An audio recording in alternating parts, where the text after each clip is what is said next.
And we are back. Welcome back to the Survivor Game Show Network. This is the episode 4 and episode 5 recap of mini season 3 Iririki Islands. I am your host, Alex Trias, back from Boston, and I have two great guests here to help recap the episodes with me. My first guest is a former player from Exile Island, but we know her more as the co-host for the minis. It's Lauren Pratt. Lauren, how are you doing?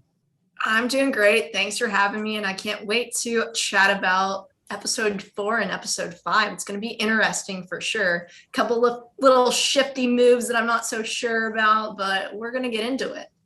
Oh, we absolutely will. Thank you for being here. And we have an alumni from all the way back from our inaugural season of Yasawa Islands. It's Dan Montchal. Dan, how are you doing?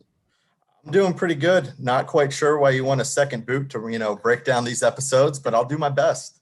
Hey, you're a good friend and you support the channel. Why wouldn't we want you here? And you love Survivor.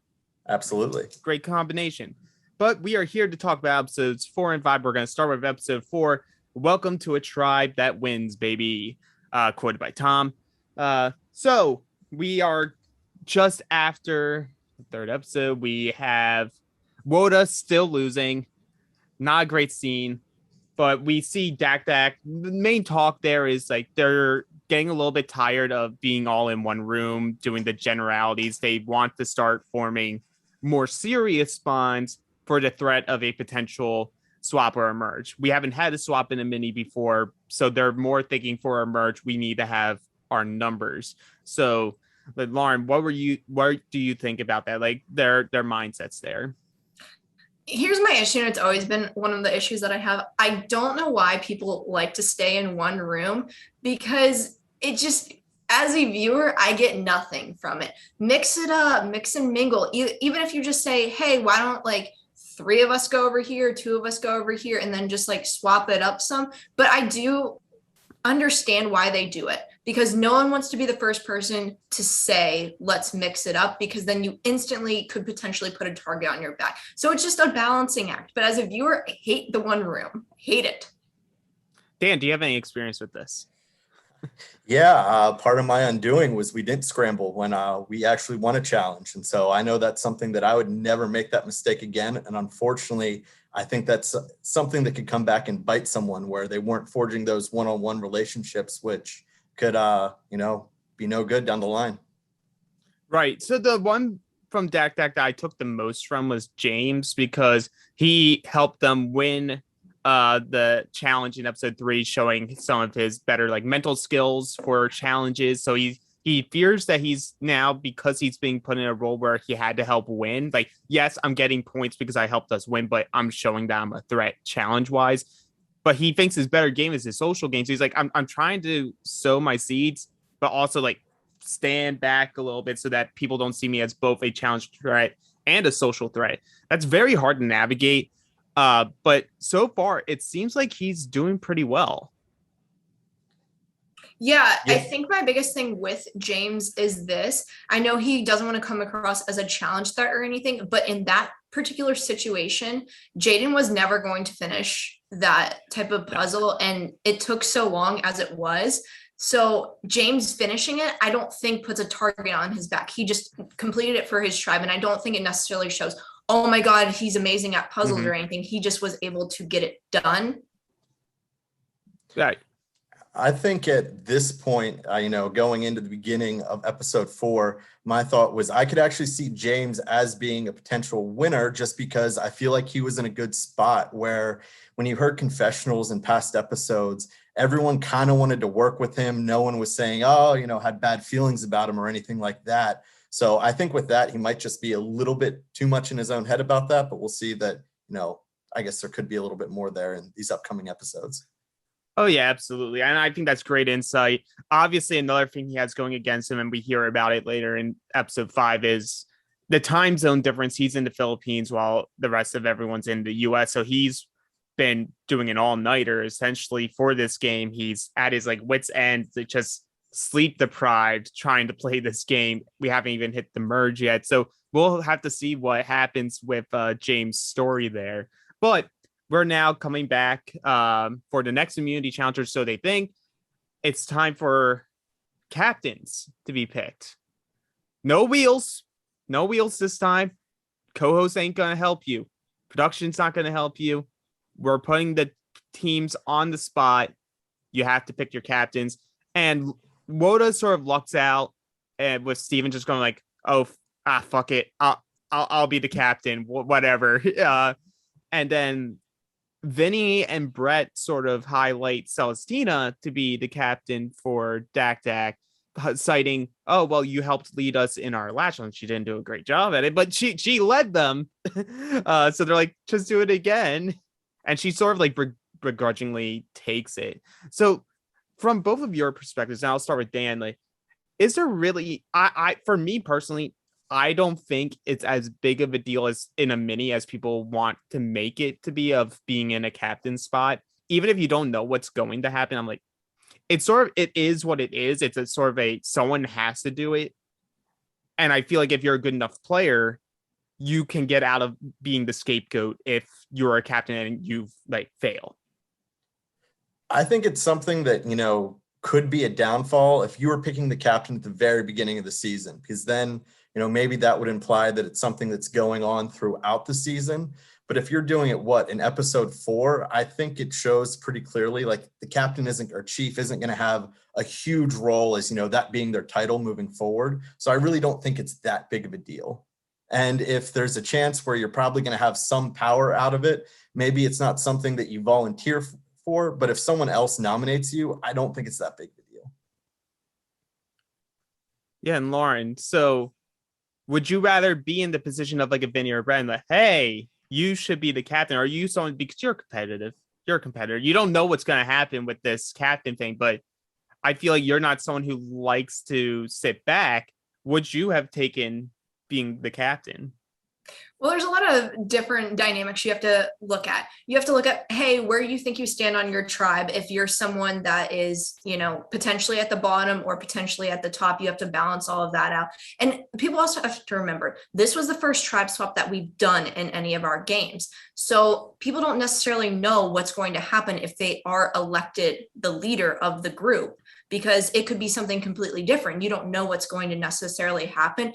For me personally, I like to have fate in my own hands. And so I would probably maybe step up depending on how I felt within my tribe. And I think that's the biggest thing. You need to read the room and kind of react to how other people think that you're doing within the game. Yeah, very good point. But we see the captains. It's confirmed. It's Steven and Celestina. Everyone else, drop your buffs. We are swapping tribes, Vanuatu style. So one of the captains will get to pick the tribes, and the other captain will get to choose what tribe they're going to join, which I love that concept. I was very happy when we were doing a Vanuatu theme that this was going to be a primary crutch of it. And Steven wins, and he gets to choose what I think was the correct decision. I will pick which tribe I will join. We're going to get into, did he make the right call or not, which, spoiler alert, no, but from the first chance, would you guys agree he made the right choice given the options he had of picking the tribes or pick the tribe you join? I think it's definitely the right decision to make, because that way you can see how the tribes line up. Probably should have went the other way, but he could have picked where he was in some numbers. So I think that's the better way to go about it, because you ultimately have more control. I feel that way, that you can pick people, allies that you want to work with, or if it's just as simple as where are the numbers at. I agree, Dan. You absolutely want to be the person that's picking, because here's the other thing. It somewhat also puts a target on the other person's back if they're the one making the tribe, because people could feel some type of way. Oh, why did they put me with this group and not that group? So then that's another element people have to look at. So absolutely right call is you want to be the picker. Which is a very good point, Lauren. And bizarrely enough, we didn't get much fallback of who picked the tribes and how they were picked, but we did get it based off a decision from Tom and what tribe he picked. But let's break down the new tribes. So the new Dak tribe created by Celestina is JS, Bill, Garrett, and JM. and she picks Meredith, Vinny, James, and Brett for new WOTA. So now it's Steven's chance. He's seeing the board, and in the moment, I think going back on it, he realizes, oh yeah, I definitely should have just joined the new DAC because there's two other WOTA members there. So worst scenario is Tom joins them and they're in a 3-3 bind there. But we see him ultimately join Meredith. I think in the moment he was thinking, I don't want to leave Meredith by herself because then we automatically lose a number if her tribe loses. But obviously it was sort of a spur of the moment. So I'm going to say it was more of a lapse of judgment rather than a strategical error. It was just like a moment can ruin a game. That's what I'd be curious with Steven. Like, was he actually writing it down as it was unfolding and he was looking at which tribe he wanted to go to? Or was he just hearing names off the top of his head and maybe, I don't know, he got confused or, I guess if you're not looking at it and you can't see, black and white, this is on one side, this is on the other, that maybe you could make that mental error if, your head's already spinning in a bunch of different direction of what's coming next. Yeah, I mean, it's tough at the end of the day because the game does move so quickly, but ultimately you have to look at the odds. It's a numbers game at the end of the day. So you really have to ultimately go with the numbers because even if you were still down potentially one other person, you have better odds to get someone to maybe flip with you versus just putting yourself in a tough situation where you might not have an end in sight, which we end up seeing happening to him. Right. So we see him join new DAC, which our new WOTA, which causes Celestina by default to join the new DAC tribe with JS, Garrett, Bill, and JM. Now Tom gets a choice of which side to go. And really, he can't go wrong in theory with either tribe because at this moment, he joins one tribe, they're in the majority. He joins the other tribe, they're in the majority. But he goes with the new DAC. I think primarily because Bill's on that tribe and we've been talking about their pre-existing relationship from past games. And Tom obviously sees like, I need to be on a tribe to protect Bill so that we both get to the merge. I also think he was put in an interesting, I guess, decision for the simple fact that from what we've seen, at least from what I've seen in the episodes, is it seemed like he had that tight alliance of 4 with Bill and then who it was also with James and Brett. And so you had Bill on one side, which is his probably number one, or at least someone who wants to work with, deep into the game. And then he has, it's Brett and Steven on the other side where he has more numbers there. So I think that's an interesting decision because I don't know. I guess it also kind of shows your card of what side you're more loyal to. Ultimately, it's a decision as someone on production and also as a viewer, I very much enjoyed because while we see through these episodes, the very strong DAC strong mentality, we are starting to see some of them start to question other people within their tribe. Primarily, we see the beginning of Brett starting to wonder, when do I need to take out Tom? Because obviously I thought I was closer to him, so I would have thought he would have joined me, but he didn't choose me. He chose the other 3 DAC. So maybe we're on the bottom. Yeah, that's the tough part for Tom, just put in a bad spot where you are showing your cards, essentially. You really are, as Dan said, because you don't have an option. You have to pick one or the other. You didn't get placed. So in that moment, you're hoping that you get placed on a tribe instead of having to pick like he did, only because it didn't matter who Steven was picking. That was the role that he was put in, but Tom was just left over and Tom got to show his cards and went with that one tribe. And that's why people question, all right, why didn't he come with us? Is he not as close as we think he is to us? Right. And that's what we'll hear post the immunity challenge. So let's briefly talk about the immunity challenge. It's waiting time. We did this in the long game with Ian and Morgan.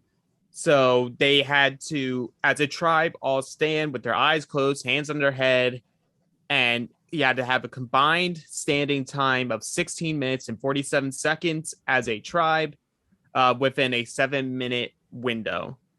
You don't know when everyone else is sitting. You just have to go based off your best guess. And the host will be distracting you and trying to mess up your timing.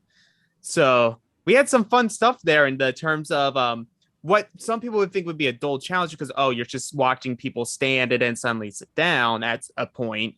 What makes it fun is more the distraction element. You get to get a little bit more of the character of the hosts.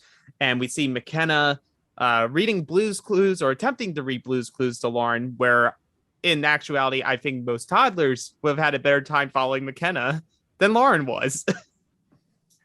I wasn't about it. I was like, I can't see it. And then just, no, I said, move on. I need something else. I don't know. Like, Dan, you like a good short story, don't you?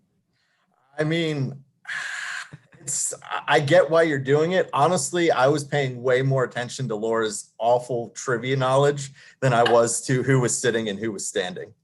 Right. So after Lauren gave up on attempting to read or look at the pictures of Blue's Clues, McKenna pulls out some Survivor trivia, which is really just placements on Borneo, which Lauren chose and struggled, and Thailand. Okay, I did okay with Borneo. Thailand, hell no, because that season sucks. Oh, Lauren, I'm just picking on you. I would have been awful at Thailand trivia. Oh, yeah. It's by far the season that I've seen the least of all 40. It's terrible. And it has your least favorite player on it, Sheehan. I could rant for an hour about my hate. Yeah, we don't have that. We'll type save of time. that for another. Yeah, we'll save that for another one. No, but yeah, that was a fun one for me too because I'm not on screen and McKenna's asking for production. I have my Survivor seasons up on my spreadsheet, so I was just naming all of them in rapid fire just to try to sound like, oh, I know my Thailand after only watching it once and declaring I would never watch it again. But by the end of that, the timing did stop. It was a lot closer than I thought it was going to be. I wasn't keeping track of the time. It wasn't my responsibility. But it was about, I think, like a difference of 12 seconds, I want to say. It was like 17:50 and 18 minutes and 2 seconds. But keeping a trend, old Dak won. So new Dak had to win too. And Woda goes to Tribal. You got to feel for people that can't win any challenges. Now, to be fair, they did win one challenge, but losing time and time again, especially in a mini, is awful because people that win get to make or they should be making bonds and not sitting in one room together. But timing is everything, and the little snippets that you get with people to form alliances is huge. Well, and I think that's something where I guess, they ended up winning and survived another round, maybe Steven's error doesn't become as glaring because it gives you a little bit more time, but potentially make some end roads. But if you're swapping right away and then, okay, we lost and you're going to Tribal in 15 minutes, that puts him in a really bad situation.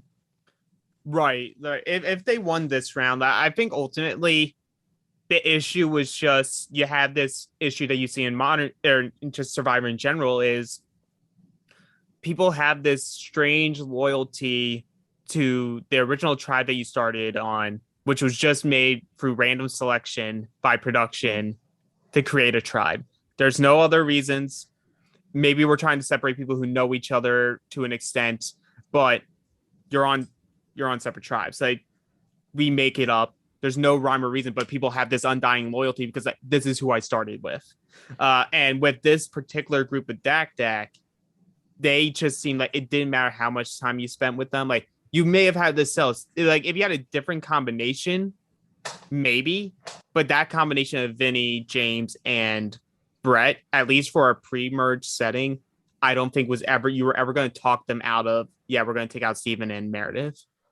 Well, I think the only thing where it could have changed is had we seen, Dak go to Tribal, do they stay Dak probably. Like, they probably, just pick off one of the other two WOTA members. But if something happens where, if they want to try to break up the Tom and Bill pair and you see that someone else draws first blood on not staying your original tribe, lines the whole way through, that maybe that opens up something where they think, well, hey, maybe we should also look at what we feel best with going into a merge rather than sticking, with your original alliance. Right. And we actually see that on the actual show Survivor, where the majority, someone from the minority comes out on top, and then a different tribe will go to tribal and the same exact thing happens. The majority doesn't end up winning out. So it's interesting that you bring that up. Really, though, we don't see that a whole ton. Like the one season that really highlights that is Millennials versus Gen X, where where all the swap tribes, the majority voted out one of their own. It's an interesting concept. Unfortunately, that didn't show its face here. But we'll start with Dak real quick. Really highlighting more so Garrett and JS in particular, and their perspectives. Like Garrett knows that he's in trouble in this setup. But he's happy that he won something. And then you have JS, who talks more game level at this moment, where he says, I understand the writings on the wall. I would prefer not to take out Garrett. So I'm hoping these people are more willing to scramble so I can gauge them more. But I'll at least throw out that, hey, I can be a number for you. And if it's between me and Garrett, ultimately, I'm going to do whatever it takes to make sure I'm the one who doesn't get thrown out. Yeah, and I think it's interesting, I guess, because when you have the majority on that swap, it's what do you value? Because you see a lot of the times where, hey, someone really wants to stay, so, let's bring them along a little bit further if they're willing to throw the other one under the bus. But then you also have situations in China where they did the swap, where Aaron was doing everything he possibly could to stay while James wasn't. And they just also looked at that as, hey, he's too big of a threat. We got to get rid of him now. So I think you have to have a really good read. And in a mini where you're just meeting people, I think that's almost impossible to make that decision. You just kind of have to make a decision and stick with it and hope for the best. Right. And Lauren, as someone who very publicly said that JS was going to be a horrible player, and most likely the first boot of the season, how do you think he's rolling so far in this pre-merge setting? I mean, I got to be honest. I think JS is doing well for himself right at this current moment, because he's kind of playing the role of laying low. And in his confessionals, he really shines there, because he's saying, I want to make moves, I want to talk to people, and no one else will do it. But he knows that if he's the first person to pull that trigger, then people are going to be like, whoa, someone's moving way too quickly, because no one has done it yet. And so I think he has a good read on other people that are playing in the game. I agree wholeheartedly. And we even see Bill say, like, in these two episodes, that Jay is the more soft-spoken, he's more reserved, where you have Garrett, who's more, as they said in Exile Island, dude bro. But we'll see what those inner relationships become later on, as that's all they have time to do because they keep winning. So we'll move over to WOTA, and we get some perspectives here. And really, I think this setting is more so twofold. The one is we're setting up, Brett is very ticked off that Tom didn't pick them. It further confirms his suspicions that he isn't as high on Tom's priority list as he originally thought he would be. So now he's starting to push his agenda to get Tom out to the rest of his tribe for whoever survives these next few rounds. Is that partly just because he feels so confident that he's safe either way, that he's able to just willingly throw out the people, including the people that are like trying to fight for their lives, like, hey, if you do survive, this is my agenda, if we all can make it to that point? I don't think it's necessarily a bad thing as long as he feels safe. I think for him, one of the most important things was, because so far we haven't seen, is developing that relationship with Vinny, because we know that he has it with James, but making sure that you have Vinny in so that you're fine and say, hey, let's come up with our plan moving forward, which you see a little bit more in the next episode. But I don't think that's such a bad thing, because I think it's something that you want to put out there that, hey, maybe we also need to have alternate plans, because as I forget who it was mentioned, maybe that other 5, they do bond, and it's something that you have to worry about. And then also it's just an interesting trio to have there with James, Vinny, and Brett. And I actually like that because we're getting to see a little bit more of Vinny and Vinny's thoughts on what's going on within the game, because James and Brett were very much aligned on the original Dak tribe. Right. And they also still haven't gotten past like their awkwardness. Cause like when Meredith and Steven are like fighting for their lives in the scramble rooms, they'll like ask them for their opinion, and you'll just see James and Brett just like, yeah, we're not going to do that. Like, you can make your pitch, but we're not going to help you. I'm sorry. That was it must be frustrating. Yeah, and I mean, I think that's one of the first, mistakes that maybe James has made. And again, it's not a big one because he's obviously in the majority. But I think as soon as you say to someone is, hey, you can make your pitch, but I'm not willing to say anything, that just, that you're probably in more trouble than you even thought, that James probably isn't switching. Right. And like, unfortunately, there isn't much to talk about between Steven and Meredith. They're both fighting for their lives. They're both saying whatever they need to say to try to be the ones who stay. I think ultimately what came down to it was Steven just happened to be in a room with only one member of the Dak 3, whereas Meredith was able to talk with both Vinny and Brett at the same time individually, or separated from Steven. And we see that in how the vote comes out. Those 3 vote out Steven, and James sides with Steven because of their conversations separately. I don't think they really had other time where they were in a different combination where both Meredith and Steven were separated. So it's an interesting outlook there. And you see even Vinny saying the next episode, like, I don't think there's anything to think of it. It was just people voted. We knew it was one way or the other. But we do see James talk about making a move eventually, and Vinny talking about it, but it's when's the time to do it.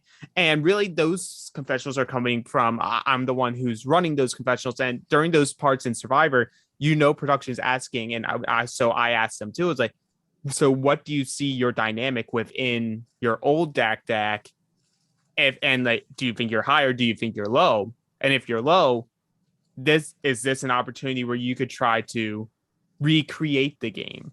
And that is essentially like not saying eat within themselves, but like start thinking through your strategies of how to maneuver it. Because you see James saying, if we say Dak strong, who's going to be on the bottom when we're all just the remaining players? Because he thinks it's him.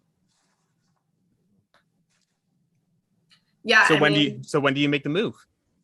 That's the biggest thing. Like we said, timing's everything, because someone is always on the top and someone is always on the bottom. And I pitch that hardcore in every game that I play in, because normally I'm playing from the bottom. Yeah. So like, Dan, it's ultimately we see in these 2 episodes that they stay Dak strong. Obviously, you don't know how the season winds up, but you see their overarching fear is there's more Dak on the other tribe right now. If we eat our own, what reflection does that take on them? And does that just solidify new Dak as the new Dak strong? Well, and I think that's one of the reasons why I didn't have a problem with Brett trying to push his agenda, because as they start talking more, they worried about, hey, are they going to be in the minority when all the Daks get back together? So I think it's good to kind of get in that, hey, yes, we're Dak strong, but when we get to that point, like, it's good to have your other pieces that are outside the alliance, that are from the other tribe when you want to make that move. Unfortunately, they just keep losing challenges that they really have no choice. Right. So we get the tribal. Ultimately, we do see Steven go in a 3-2 vote. So Steven is our 4th boot of the season. Personally, I loved watching Steven play. He was a very kind soul, very energetic, ready to play the game. I think his feet got cut from under him, as he was just put in a bad situation where he kept losing. And ultimately, his one true mistake was just, what tribe did he pick to join? Right. And I think that comes with time in terms of getting better and more self-aware. Like the more you play these games, the more you kind of know the ins and outs of them. Not going to say you're going to come back and win one, but you're going to know, hey, I have to look for these particular things within the game, and that's going to help me moving forward.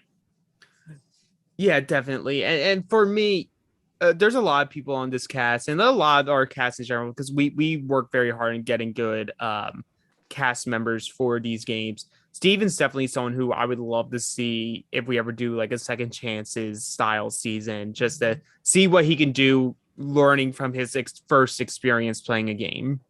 Hey, there's nothing wrong with pre-merge boots, all right? I know, that's what I'm saying. Some of them are the best ones, right? That's what I tell myself every night. I can't relate, so but I'll agree with you guys. All right, but easy, Alex. Next time you come out of retirement, we'll see how you do. At this point, I may never. But that moves us to episode 5, Dak intact. And we sort of brushed over some of the parts already with Vinny talking about how he wasn't stressed over how the vote outcome was. It was based, he doesn't see it as betrayal because it wasn't like any of the votes were sent towards any of the 3 Dak. So he's chilling. He's good. But we get some talk from Celestina, really talking about how she's starting to vibe with the WOTA members, JS and Garrett. She's liking their vibes. Earlier episodes, she has her reservations on Tom, but for now she's fine with Tom. But it looks like really she's digging her relationship with JM, and she wouldn't mind also working with JS and Garrett.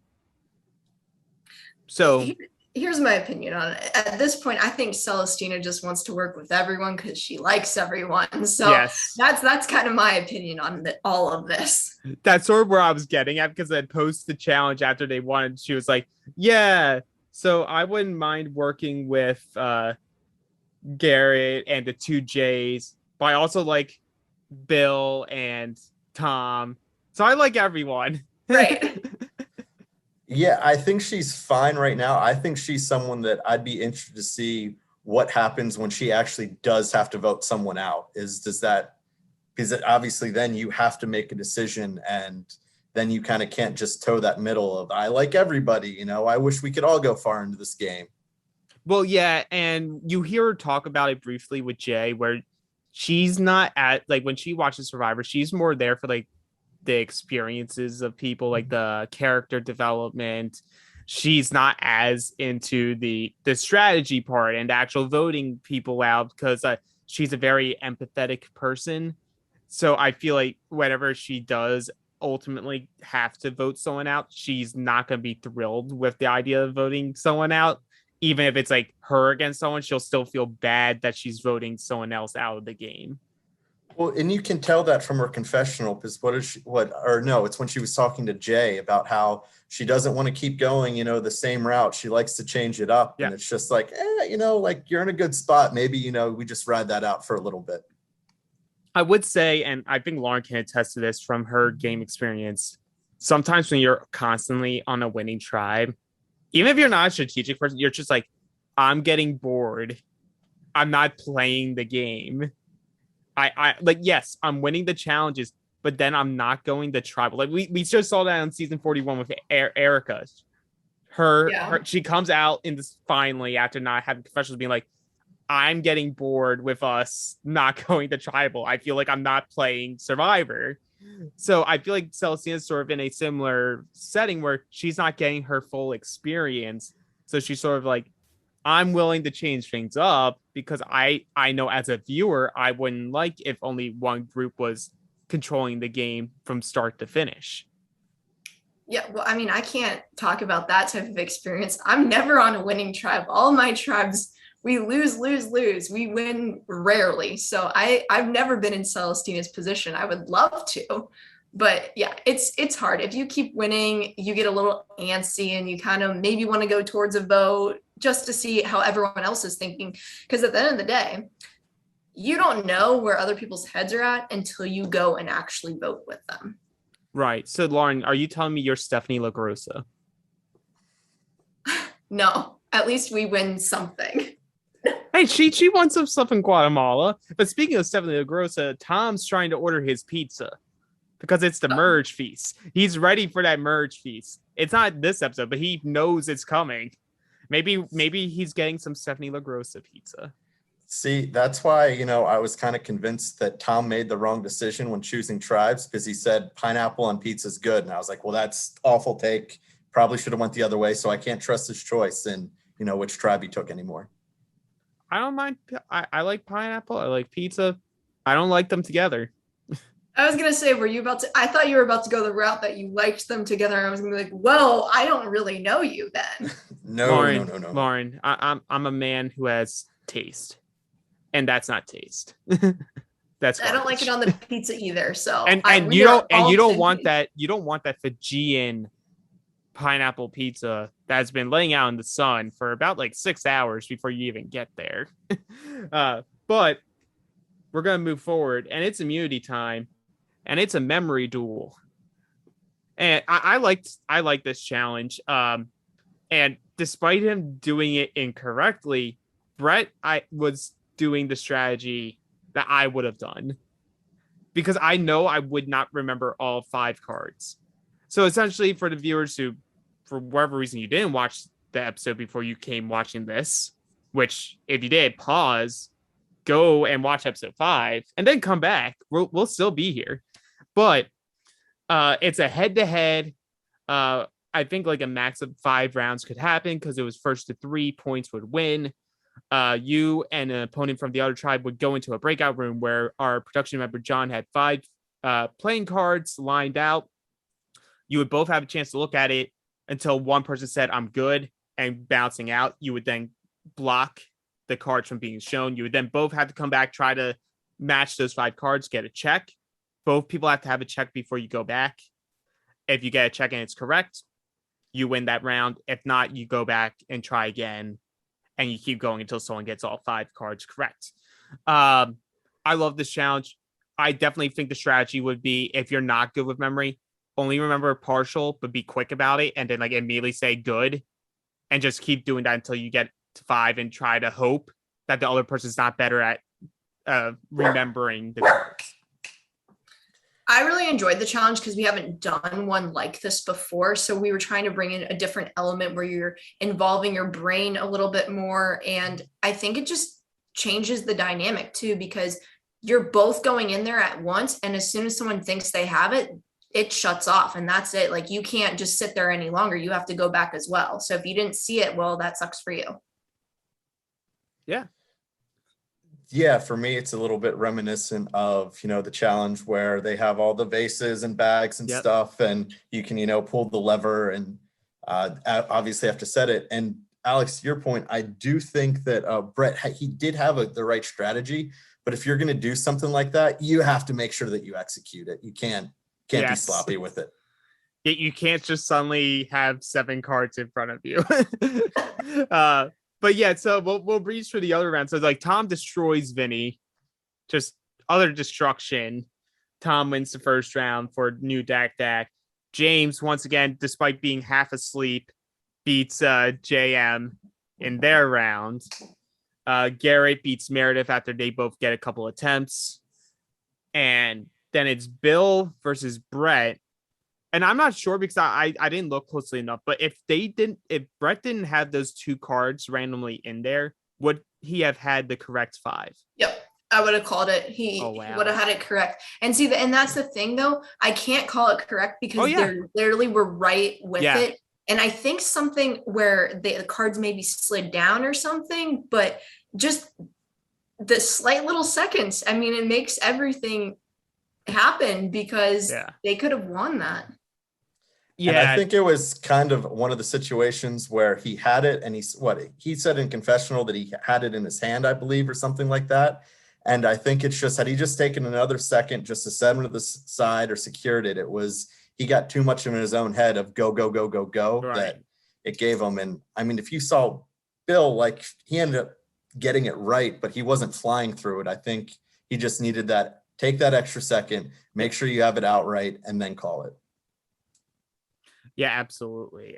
But that, because of that mistake, Bill ultimately wins not just his round, but 4 new Dak. They win again. Woda, whether it's old Woda or new Woda, they're going to tribal yet again. Man. They even had the W in the tribe name. That's supposed to stand for winner. And we got nothing. It's set for Wumbo.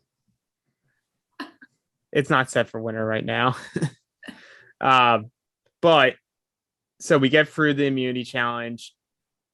Bill is just happy that he's no longer the albatross of his tribe. And I also just love Bill because he just throws out words like albatross because you don't see the typical person use those words. I love it. Not at all. But that's why Bill is on the cast. He's phenomenal. Yeah, and then like you see JS again try to pitch to the group, hey, I would love if this 6, well, it was technically 5 in there at the moment because I think Bill may have been doing a confessional, but I assumed he was including Bill. He was like, I wouldn't mind if this was the 6 that gets to the end. Like let's this be Dak strong. And honestly, when you're in the winner circle, I feel like that's all you can do when you're in the minority of a winning group. It's just really that's where you really try to preach, let's all stick as a group. This is the new group. It's sort of like that Tyson approach on Blood vs. Water, where he got into a swap tribe. He's like, the old tribe or the new old tribes no more. This is my tribe. This is the group I'm rocking with.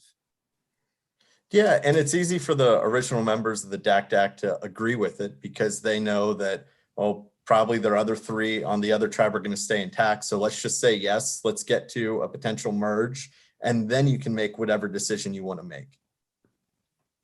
I do think, though, this combination of people moving forward is interesting because in one hand, you could just complete the Pagong, get rid of JS and Garrett. Garrett does have his idol. He's most likely going to play it soon. Or like the first moment that he goes to tribal, he's probably playing it. But he has his relationship with James. James has good connections within the old Dak itself. And if Garrett's like goes to James and is like, hey, me and Jay could be your 1 and 2. If you have a couple other people, we can control the game now. So like there's some people that have a lot of untapped potential in terms of power in this game that don't have it yet. Yeah, that's another piece we really haven't talked about much is the Garrett and James relationship. The only issue is they have spent 0 time with each other at all in the game. And had maybe they gotten on the same swap tribe, they could have actually had a conversation with each other. But if a potential merge comes up and they're both at the merge, that could be really difficult to navigate because they haven't had any time with each other. So I think for James, it's almost, hey, I maybe need to think about what's best for my game. I can't necessarily save Garrett potentially because we haven't even spoke this entire game. Yeah, I mean, my thought with it is I think that actually Garrett and Jay, they're in a pretty decent spot, as good as you can be for having, your original tribe get decimated, because you see that when are, the big alliance is willing to make their moves. Well, it's when you get down to just a few people left on that minority alliance. So I think looking at a potential merge, while they're definitely not an ideal circumstance, I think it's better that they're down to the 2 rather than having like a group of 4, because I find it hard to believe that they're just going to wipe out the entire tribe, like Palau style, which even then Stephanie lasted a few rounds. So that's fair. Yeah. So we'll move over to Woda. There's only a couple things I want to touch here before you get to the Ultimate Tribal. One is a lot of talk about another advantage or idol potentially that's in the game. And at first, we're only hearing it from the perspective of Woda. And they're all saying, we saw it. What was it? And Meredith ends up saying, like, oh, you were supposed to type in your luck can change. Because Lauren, I think you switched your posters around. Is that correct? Yep, we did switch them around during the round. Yep. So, but when anyone on Woda tried to submit, there was nothing there, which then leads us to the equivalent of a flashback that you can do when everything's text-based for finding idol clues or advantage clues. Tom found it from Dak during the challenge, and it's a extra vote, but it's the ability to gain an extra vote. So we were before Survivor 41's time of you must lose your vote to earn an extra vote. I think it's a lot better, I guess, than what you'll see in Survivor 41, because he just needs to not vote at any of his upcoming tribal councils. It isn't his next one. So I think that it works out pretty well for him, because if he feels really safe going into it, especially where it looks like they'll have a lot of numbers, you'd think that going into a merge, he potentially could not vote if, the numbers are locked up one side or the other. It's definitely so the only two players I feel who would benefit the most from getting this would be either him or Garrett. And it's only because even if they didn't think they were in the best spot, they both are the ones that have an idol. So they could theoretically not vote, but also feel like if I'm in a tough spot, I can use the idol, save myself for that round, and I earn that second vote. So now I become more valuable as a player for other people because I can put 2 votes on someone.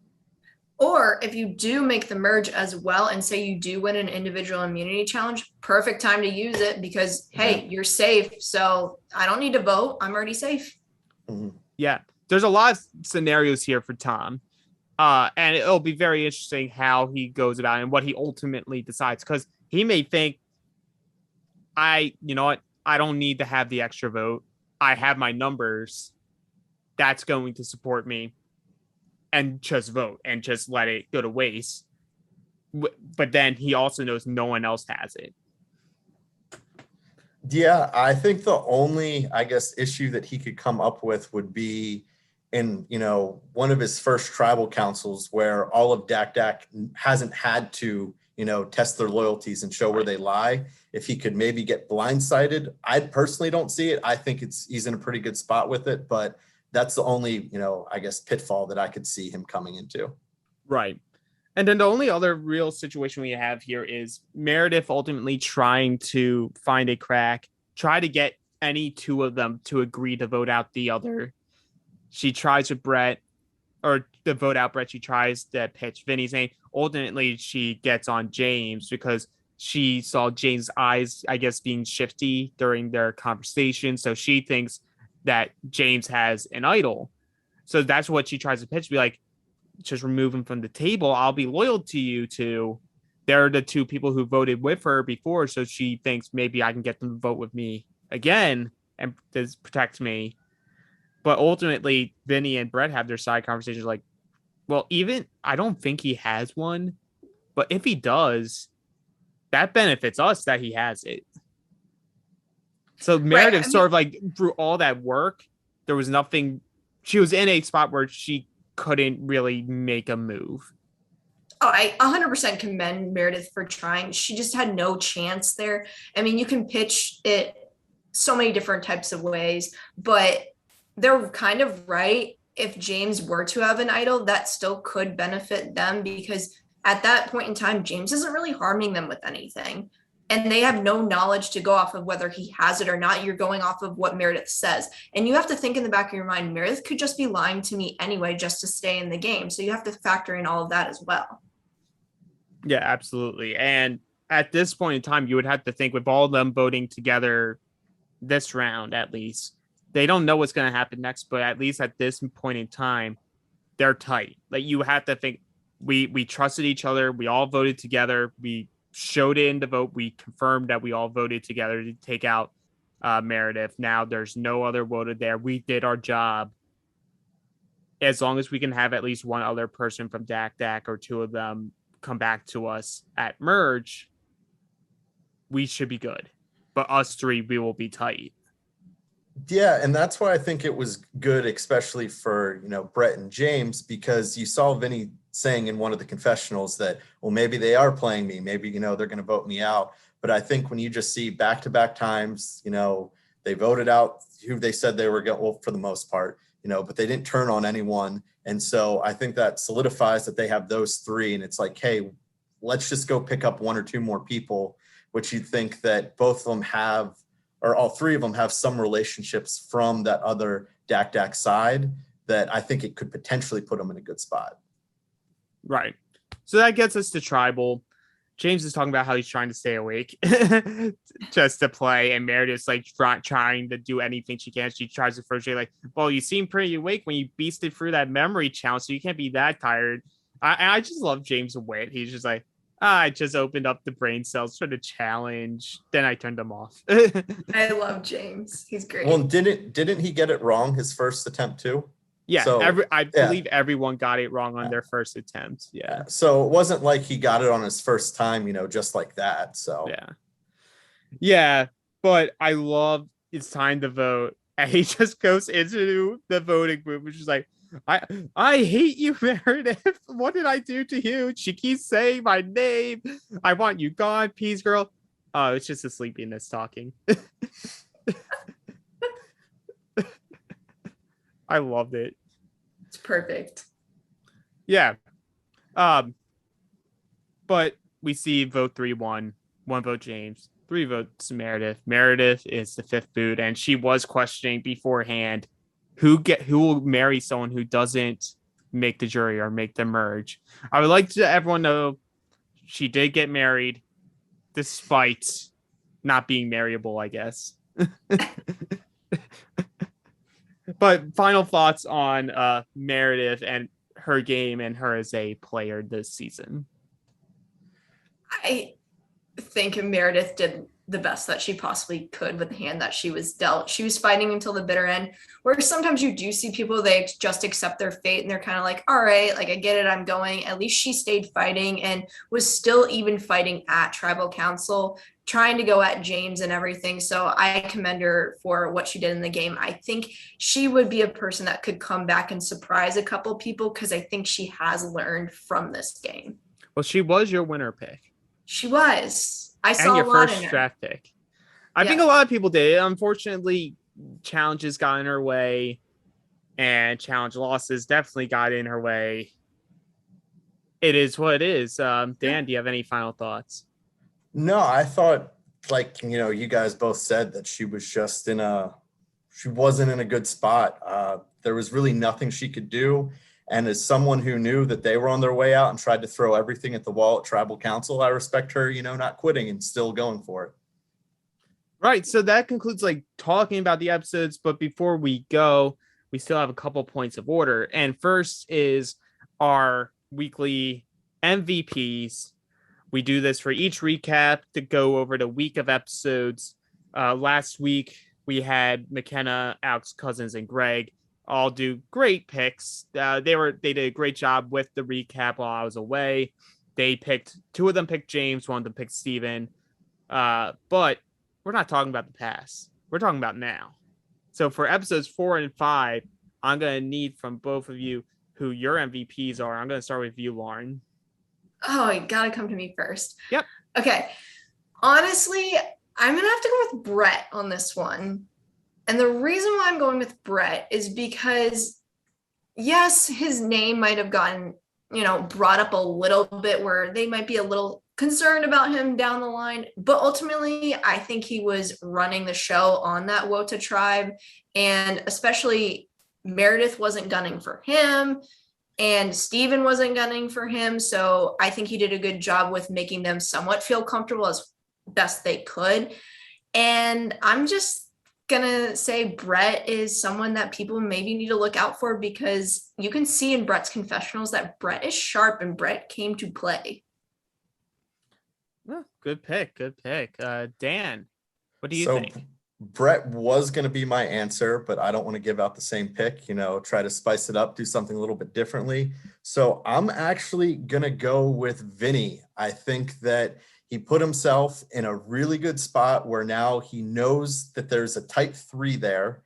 And I think that if it turns out that they're on the wrong side, they're going to go after Brett and they're going to go after James first. So I think he's in a good spot with a potential merge coming up, with still having Jay and Celestina on the other side, who they were kind of working with in the beginning.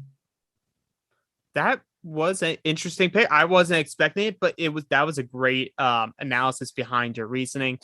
I respect that choice. I'm also going to go with someone different. Brett was definitely someone on my mind as a potential MVP.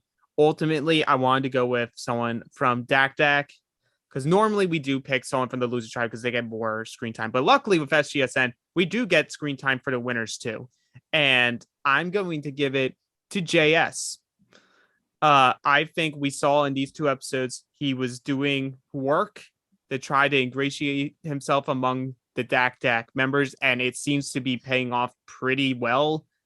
It seems a lot of the Dak members enjoy him, and just enjoying someone and you get to emerge, that's good enough to potentially hide you for a few rounds. And maybe that gives you the momentum. So it's more of like a long-term thinking pick for me here, but I'm going to go with JS, which brings us to our new Saints. We got 3 new people on the board with Vinny getting his first point, Brett getting his first point, JS getting his first point. So they're tied with Steven and Tom with 1, and James and Garrett are still at the top with 2. But before we conclude, we ask our guests this. So Dan, I'm putting you on the hot spot here. Okay. Based off what we know so far this season, I'm going to need a winner pick of the season for you. And why? I think I'm going to stick. No, see, I want to say James, but he's kind of been thrown out as a little bit more of a threat. I'm going to go with Brett. I think so far he's showing us the most of what he can do playing wise. I think he was really smart and kind of locking up that 3, where then as much as he said that, he was kind of upset with Tom, I still think that he could go back to potentially Tom and Bill and try and mend that relationship. So I think for now, I'm going to go with Brett. I loved it. Thank you for taking that. I know it's not easy just being put on the spot to give a winner pick. You're not going to hear me or Lauren give it because we were part of the season. But we appreciate our guests for being good sports about it. But that wraps up this week's recap for episodes 4 and 5 of Iririki Island for Survivor Game Show Network. Thank you all for watching. And remember, please click that like button, click subscribe, because why aren't you? If you aren't subscribed already, you should just subscribe and click that bell for all notifications, because then you'll know whenever our new episodes drop. And our episodes always drop on Mondays and Thursdays, exit interviews on Wednesdays and Saturdays, and recaps every Sunday. And remember to follow us on our socials. We are Survivor GSN on Twitter and Instagram, which we'll also be starting again our Instagram takeovers starting on Monday for Monday's new episode. And join our Facebook group. It's Survivor Game Show Network.